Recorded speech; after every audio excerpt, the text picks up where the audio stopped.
Bonjour à tous, nous vous présentons la Sumato de chez Juki, la TL 2300, une machine spécialement conçue pour passer les épaisseurs. C'est une machine semi-professionnelle que vous pouvez retrouver sur notre site www.apacouture.com. Dans les accessoires fournis avec la machine, nous retrouvons le tournevis pour changer les aiguilles, le tournevis pour changer les plaques à aiguilles, une petite burette d'huile, un pinceau pour nettoyer votre machine, la plaque à aiguille spécialement conçue pour les tissus fins. Ici, un petit bloc bobine selon la taille de votre bobine. Les canettes métalliques, vous en avez plusieurs dans le sachet d'accessoires. Des aiguilles industrielles. Le pied ici à fermeture éclair. Un pied ourleur. Le pied standard. Et là, nous avons mis sur la machine le pied téflon. Et la plaque à aiguille spéciale matière épaisse. Les fils à utiliser sur ce type de machine iront du 150 jusqu'au 30. Donc là, nous allons utiliser du 40, Terra 40. Donc pour l'enfilage de la canette, je passe donc dans un premier temps mon fil ici. Ensuite, je viens passer dans le petit trou, ici. Je me place sur la droite et je viens faire le tour de ma tension. Hop. Fais attention de ne pas se bloquer. Je récupère ma canette. J'enfile mon fil donc du milieu de la canette vers l'extérieur. Et sur mon dévidoir à canette, vous avez ici un petit piton métallique. Je fais attention de bien mettre le trou de ma canette dedans pour que ma canette se coince correctement. Je pousse ici. Et là, je vais venir appuyer sur ma pédale. Une fois qu'elle a fait quelques tours, hop, je coupe et je continue.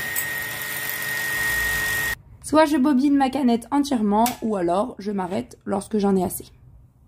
Pour venir positionner ma canette dans le boîtier à canette, ici je lève la trappe et je vais venir récupérer la petite languette qui est juste ici. Hop, je tire et je récupère mon boîtier à canette. Je vais venir positionner ma canette dans le sens des aiguilles d'une montre.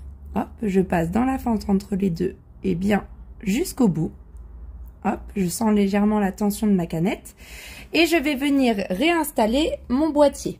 Alors, pour plus de facilité, hop, je peux venir lever la petite trappe ici. Ça permet à ma main de pouvoir passer entièrement. Hop, là, j'attends d'entendre le clic lorsque je vais pousser. Ma canette est bien installée, mon boîtier également. Vous pouvez couper le surplus de fil et le laisser pendre dans la machine. Hop, je referme ici, je referme ici. Et on va passer à l'enfilage cette fois de la machine. Donc, le premier passage ici, c'est toujours le même. Ensuite, je vais passer dans le trou juste ici. Je récupère mon fil. Je vais donner de la tension à mon fil en le faisant passer une fois par le dessus. Une seconde fois et une troisième fois. Voilà. Hop, je fais attention que ça ne me fasse pas de boucle sur le dessus. Voilà. Je passe ensuite mon fil dans le bloc de la sous-tension. Je me coince dans la partie métallique. Je fais le tour ici de ma tension. Je ne viens pas tout de suite me coincer dans la pâte métallique ici, mais dans celle de la tension ici. Voilà, le ressort de ma tension. Hop, maintenant, je viens dans cette partie métallique. Je me coince juste ici, dans mon batteur de fil. Je repasse une seconde fois ici. Mon petit guide-fil juste en bas. Mon second guide-fil ici. Et là, je viens enfiler mon aiguille de la gauche vers la droite. Sur les machines semi-professionnelles, le creux du chat de l'aiguille est vers l'intérieur de la machine, donc vers la droite. Ici, le bloc tension que vous allez venir modifier en fonction de l'épaisseur de votre tissu. Ici, nous allons retrouver la pression sur le pied presseur, idem selon la matière que vous utilisez. Donc je viens tourner ici et j'ai ma petite barre bleue qui va bouger pour m'indiquer si j'ai plus ou moins de pression. Ici, nous allons pouvoir bouger votre longueur de point, la marche arrière, le coupe-fil, le régulateur de vitesse, aiguille plantée ou aiguille relevée. Je vais vous montrer tout ça. Et ici, pour faire du quilting.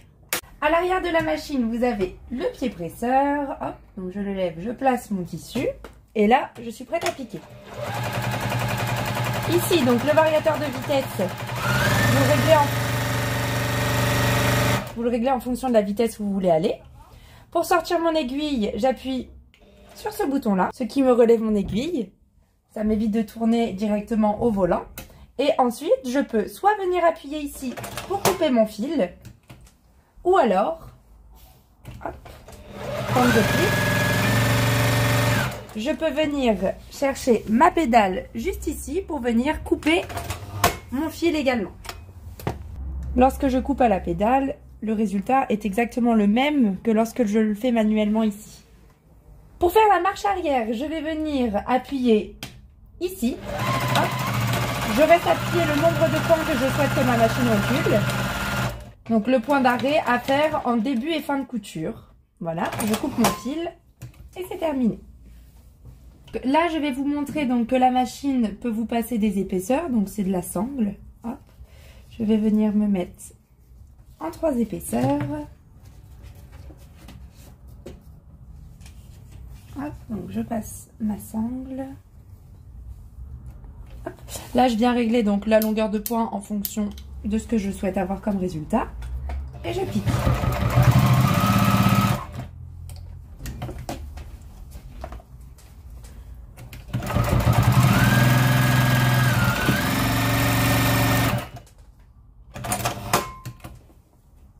Voilà le résultat. Alors, maintenant qu'on a terminé pour l'épaisseur, je vais vous montrer donc comment changer la plaque à aiguille pour pouvoir passer des matières fines à moyennes.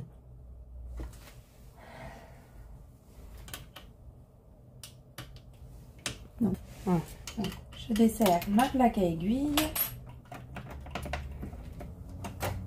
J'enlève mes 2 vis. Hop, on fait attention de ne pas les perdre surtout. Voilà, donc j'ai l'entièreté de ma plaque à aiguille qui vient s'enlever. Tout simplement ici, j'ai mes 2 petits pitons, donc je pousse hop, pour enlever d'abord un côté et puis l'autre. Hop.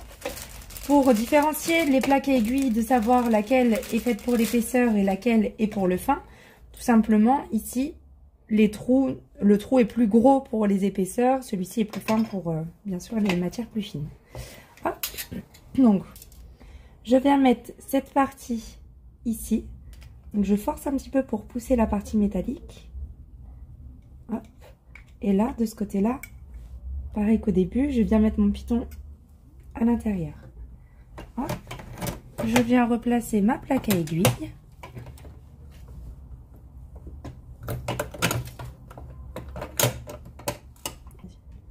Hop. Je viens remettre mes 2 vis. Et bien sûr, en fonction de la matière que vous allez piquer, n'oubliez pas également de changer votre aiguille. Voilà. Je reprends mon tournevis en T.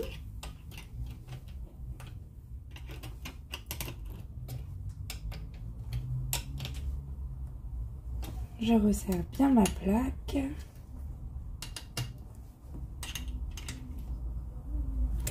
Voilà. Et donc là, vous changez votre fil, votre aiguille et on est prêt à piquer avec du fin. On espère que cette vidéo vous aura plu. N'hésitez pas, comme habituellement, à nous laisser des commentaires et à nous laisser un j'aime. Ça nous fait toujours plaisir. Et vous pouvez retrouver tous nos articles sur la boutique www.apacouture.com. À très bientôt.